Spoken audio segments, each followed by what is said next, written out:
Fire Emblem Warriors 3 Hopes is such a mouthful that not even Fodlan's dirtiest boy Sylvain would want it in their mouth. So I'm just saying 3 Hopes from here on out. 3 Hopes is the newest Fire Emblem game to hit the market. It's always a grand time whenever a new Fire Emblem releases. News outlets busting out that tea time guide, YouTubers uploading support conversations, a flood of horny art of these anime soldiers. But enough about the launch fanfare. 3 Hopes is the second Warriors game in the Fire Emblem franchise. After mass average reviews for the first game, logically 3 Hopes should learn from its predecessor's missteps. Does it? Yeah. It does, kind of. But hold on to your owl feathers, because we've got a load of new issues. Everyone knows the Warriors gameplay. It's hack and slash delight. Since we all know that, let's begin with the plot and characters. 3 Hopes takes place in the land of Fodlan, which was home to Fire Emblem 3 Houses, the 2019 Fire Emblem game that polluted Twitter timelines for months. 3 Houses was a cool game that I enjoyed. It's in my top 10 Fire Emblem games. It has issues, but the pros outweigh the cons. 3 Hopes takes place in an alternate timeline where instead of controlling Super Smash Bros. Legend Professor Byleth, the player instead controls one of the greatest protagonists the series has seen, the latest student at Garrick Mach Monastery, Shez. Shez's entire story is veiled in secrecy that becomes unraveled as the story progresses. At the beginning of the story, Byleth wipes the floor with the mercenary group Shez was working with. Byleth literally murders them. I know this is haha funny fun jokes and it's not real, but Byleth is someone who murders. Not just kills, but murders. Not to sound like a Pokemon fan talking about how Arceus Legends is the darkest entry in the series because the kooky professor says the word kill. Seeing the word died at the beginning of 3 Hopes definitely hit harder than the word we're used to, fallen. After Byleth kicks Shez's ass and they kiss a little, Shez's power awakens and Shez matches Byleth's strength. After this encounter, Shez swears to their new friend in their head that they will murder Byleth. By the way, that's Arvel, the kid in the head. Hello, Arvel. I and most people will forget Arvel in a few months because they just kind of exist. After that shebang, Shez meets up with the silly kids from Garrick Mach and they become a student. 3 chapters later, Shez is thrown into Edelgard's war. The rest of the game is all about the big war. Depending on which house the player chooses at the beginning, the Black Eagles, the Blue Lions, or the Golden Deer will dictate how the story plays out, just like 3 Houses. But unlike 3 Houses, the story actually diverts within the first few hours. The story didn't wildly divert in 3 Houses until, 30 hours in. I will be comparing Hopes to Houses simply because they're so tightly connected. I'll try not to trash 3 Houses too much, but when I do trash it, just remember, I do like the game. Man, let me tell you how I jumped for joy when the school segment ended after less than 5 hours! Greatest moment of 2022 right there. Take that, Xenoblade Chronicles 3. I don't intend to spoil the plot, I don't even want to talk about more, but it is my leading point on this game because it's what stuck out to me the most. I'm super impressed with the story. It's not like near levels of amazing, but it's good. There are a few stumbles, the biggest one being the existence of 2 optional chapters that make the ending tonally unbalanced. Without spoiling too much, it feels like the war conflict resolved itself in these optional chapters, but then the story reverts and pretends certain interactions never existed because they keep the same ending regardless if the optional chapters were achieved or not. The ending is really messy simply because of these optional chapters, and I think I like the story more without these chapters. Without them, it's quite a bit more grim and unfinished. But I'll take unfinished over a wild and illogical U-turn of emotions in the span of 1 chapter. But the optional chapters do make me love Shez. I already loved Shez before that, but I really like Shez. But everything else is pretty great. I completed both the Black Eagles and Golden Deer routes, and I played through a good amount of Blue Lions while getting footage for this video. but I've also just looked up the entire story of Blue Lions because I am not going to play this entire game again for a third time. I burnt myself out hard on 3 houses by playing all 4 routes in the span of a month. I know that's my own fault, but don't yell at me. So I refuse to do that again with 3 Hopes. At least the story isn't 60 to 80 hours long. It's only like 40. One final thing the story does superbly well is world building. It's so obvious that the developers, Koei Tecmo, love Fodlan. They keep adding more and more to it. I hope people who love Fodlan enjoy that. Unfortunately, I personally couldn't get into Fodlan, but I'm super happy for the people who love it. I've had some lukewarm takes so far, so let's get controversial so we can hit that algorithm, baby. The characters. I will go on for hours about Shez, but before I dive into that, I want to talk about the other characters. When this game launched, many fans were pointing out mischaracterization in the game. The biggest culprit I've seen is Claude Von Riegen, my future husband and the Lord of the Golden Deer. I have read paragraphs upon paragraphs of people who are very upset about this.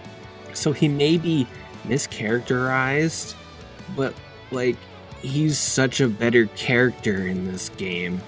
I love Claude, but damn, he was a perfect puppy in 3 houses. Nothing went wrong.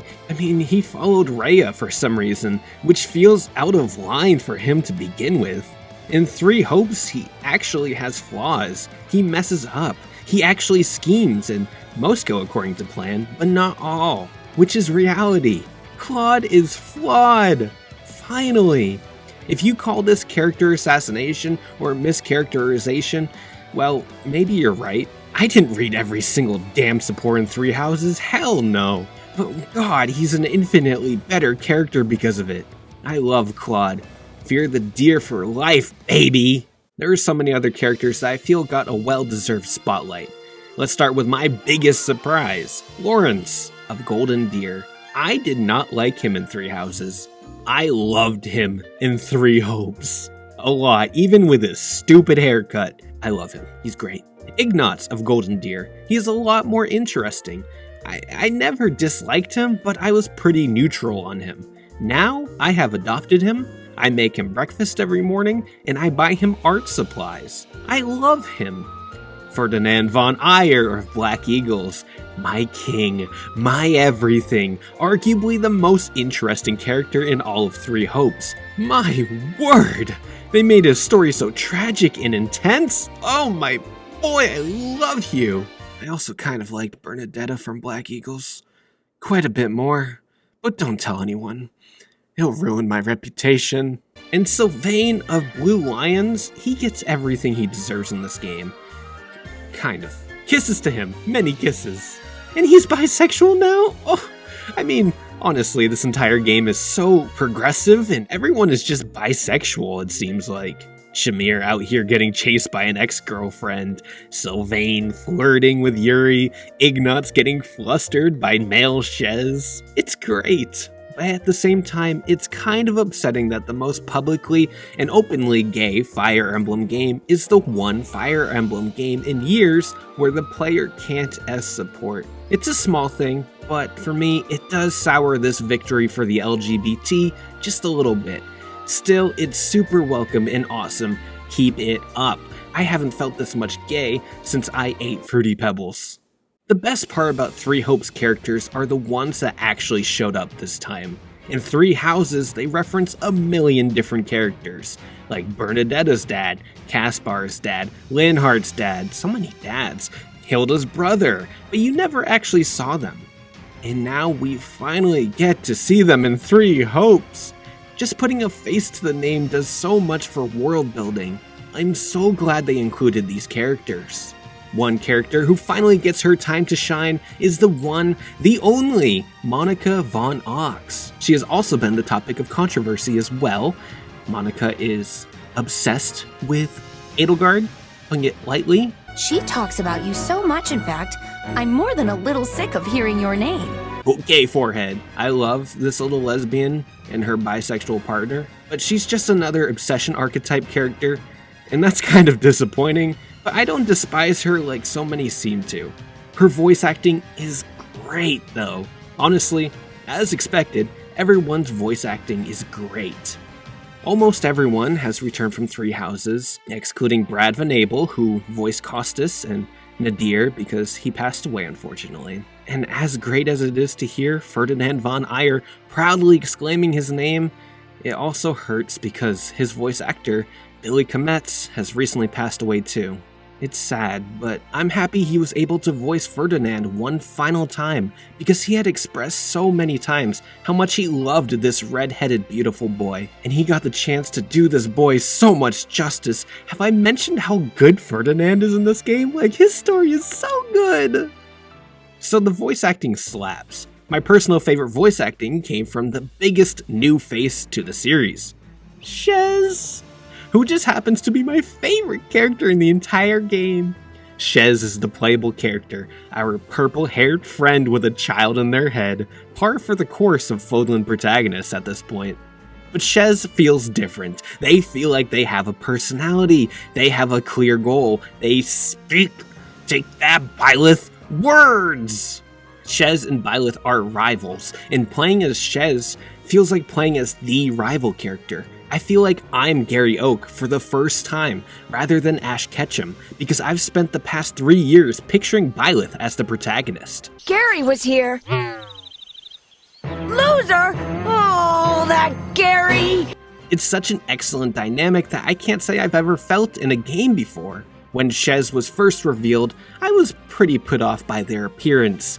Male Shez looking like a 2008 middle schooler named Brandon, who f***ing loves Hot Topic and Avenged Sevenfold. Female Shez looking like an absolute mess with the fringe and a part of her hair in a bun. Looks like something only someone who is 8 shots in would do to their hair. And they also just both made me think of Grimace from McDonald's. Don't ask why, I don't know. But when they finally spoke, and I got to know them, oh, I fell in love with them. They're a bumbling idiot. We've had some real dumb protagonists before, like Corrin being optimistically dumb. But Shez can be literally 0 brain cells, brick wall, head empty dumb. I specifically say they can be that because the player can choose most of their responses. But to me, canonically, they're as smart as a bucket. It's really nice to have a protagonist that speaks again, but it goes beyond just the voice.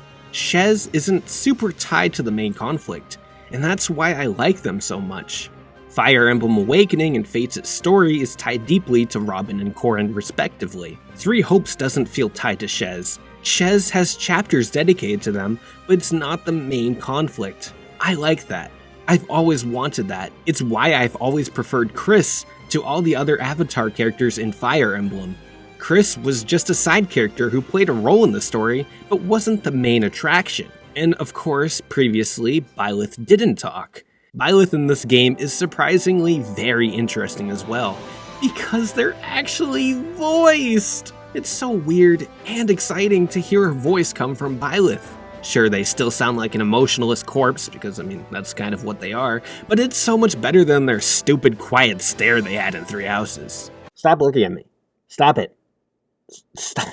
So all in all, the characters are great, even better than they were in Three Houses. Three Hopes took the narrative flaws of Three Houses and fixed them, made them better. But who even cares about story and characters? Games are all about gameplay, and this game sure has gameplay. Just like every Warriors game out there, Three Hopes is a hack and slash. Run around maps with your favorite characters, Hilda, or Petra, or Felix, or Flame, or any student from Three Houses. The roster is gigantic. 44 playable characters, 40 across 3 routes, and 4 unlockable ones. And just like the previous Fire Emblem Warriors game, the movesets are based on classes. Most anyone, well, actually, I think every character can be any class. Well, you know, depending on gender. Fodlan's a bit behind, if you know what I mean. Their generation was different. The gameplay really doesn't differ from other Warriors games. There's the weapon triangle, the game pushes the player to pause and strategically send characters to positions, and there's the ability to pair up 2 fighters. But beyond that, it's your run-of-the-mill Warriors game with a Fire Emblem skin. Whenever a battle ends, the player controls Shez and gets to run around this small camp. And this camp is the devil. I've previously made my opinions public about this camp, and people got upset. Someone even said, I don't like it because it's a race thing. What? But my opinion hasn't changed, so if you got angry at me last time, well, I hope you've opened your mind a little, because I sure haven't. The camp is pointless. It is dumb. It is a waste of time. Walking around the camp and seeing all the soldiers is nice and fun for the world for the first 30 minutes. Then you realize that walking around camp will take up 10 or so hours of the overall playtime, and it's the same camp, regardless of which route you take. Nothing changes. It's a circle of hell that I'm trapped in. Saying nothing changes is actually a lie, because some colors change to correlate with the nation you picked, and the music changes, but everything else is the fucking same. Fortunately, the developers added a button to allow fast travel to the different vendors around the camp. This is cool and all, but you still have to open a menu, find what you're looking for, wait a small loading screen, then press A again! Yeah, maybe it's a petty complaint, but my god, can we just have a single menu instead of a stupid camp?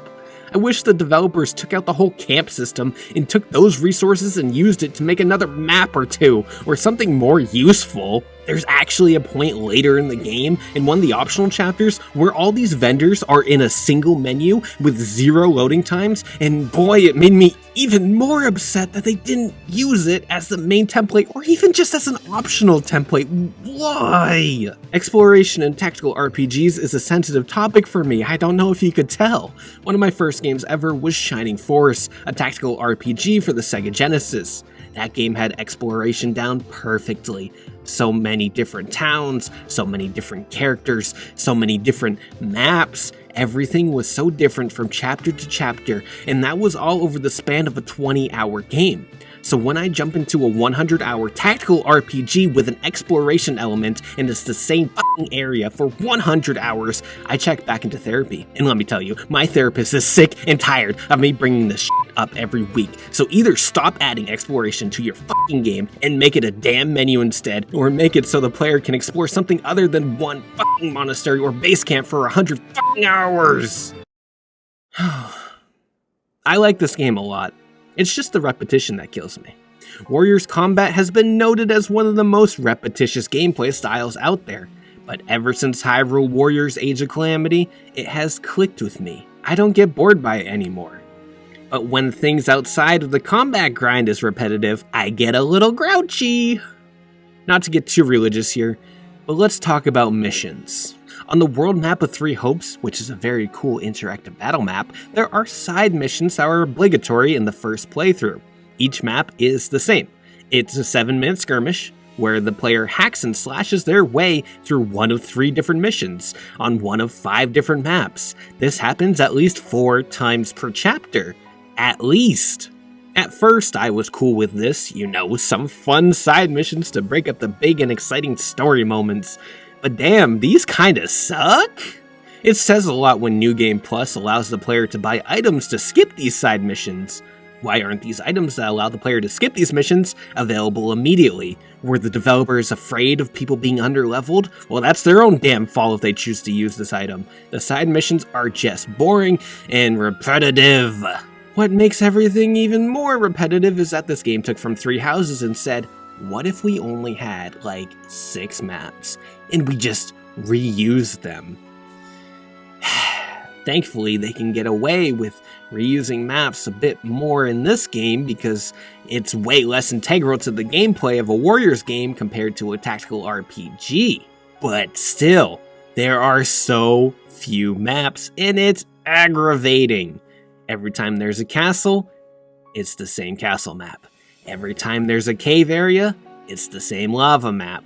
Every time there's a town area, it's the same town map.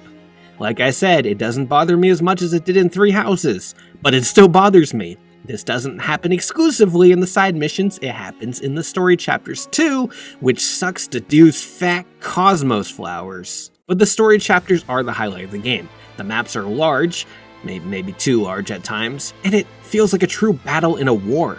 At the beginning of each mission, there's a strategy menu that allows the player to customize different interactive strategies they can perform in battle. It's one of my favorite aspects of this game, and I hope it gets carried over to a mainline Fire Emblem title. If the game just consisted of 15 or so story chapters back to back with cutscenes in between them, I wouldn't complain. Sure, it would only be like 15 hours long, which is breadcrumbs for a Warriors game, but I think it'd be a damn good 15 hours. Although, gamers don't come to Warriors games for breadcrumb hours. They go for beefy content. And I'm guilty. This game is beefy, but not as beefy as I want it to be. Talking about Hyrule Warriors Age of Calamity again, as I do every Sunday instead of going to church. In that game, when the main story was finished, the player got access to over 100 side missions across Hyrule. In Three Hopes, when the main story is finished, the player gets access to nothing. The game just says, hey, why don't you go do another route? Okay, game, what if I don't want to do another route? What if I just want to do side quests around Fodlan and not do the same 3 types of side quests either? Please give me a different kind of side quest. It's always the same shit. There's criminally low variety in this game. Variety is Three Hopes' biggest flaw. Side missions are the same. Exploration around that stupid camp is the same. Story missions and the roster are the only things in this game that really change. And story missions are only a fraction of the game. And the roster only feels new for so long. It's upsetting. I really front-loaded this review with all my positives and backloaded it with my negatives, but don't come away from this video thinking I'm very negative on the game. I had a blast playing it and experiencing a story better than the one Three Houses could tell. I like Fire Emblem Warriors more than I like Fire Emblem Three Houses. Is that controversial enough? Here are a few other notes about the game that I couldn't find a good, comfy place to squeeze in. The graphics. Somehow they made this art style look better. It seems like a lighting change or something, but Three Hopes looks miles better than Three Houses. I still don't really like the art style of the game. Like, some people say Three Houses is one of the best looking games on the Switch, and I usually tell them to go get an eye exam, but Three Hopes does look better. The music! I made a whole damn video reviewing the soundtrack for Three Houses. I'd feel like a fraud if I didn't bring up the music. This game's soundtrack is really damn good. I'm of the belief that musically, Three Houses killed the momentum of banger soundtracks in the series. It was a good soundtrack, but it wasn't as good as Fates or Awakenings or Echoes. Three Hopes isn't up to that level either, but it's still better than Three Houses' soundtrack. Most of the songs sound so much better when rearranged into a more intense performance. Also, the new original tracks are really good as well. Love them! And finally, the support conversations. We love support conversations. And well, they're fine. I'm a little disappointed by them though. The original Fire Emblem Warriors has some of the best support conversations in the franchise. They were outstanding. The support conversations found in Three Hopes just feel like an extension to Three Houses support conversations. Which is fine, it's definitely what they were going for. The support conversations are good, just not great. Of course, I'm speaking generally. There are some excellent supports in this game, like Felix and Dimitri, or Sylvain and Yuri, or Shez and But then there are some real bland white milk conversations. Go on, Annette and Mercedes. Keep talking about how you're gonna be besties until the day you die and you're gonna grow old together and I'm just gonna take a nap. Fire Emblem Warriors 3 Hopes is a good game. It's a better game than I expected. My opinion will eventually change, as everyone's does with time. But for now, I liked it a lot, and would recommend it to anyone who enjoyed Three Houses and doesn't mind the Warriors gameplay. Now, I'm done with this game, and I can go replay Shining Force 2 for the 18th time, because it actually has good exploration. Fuck!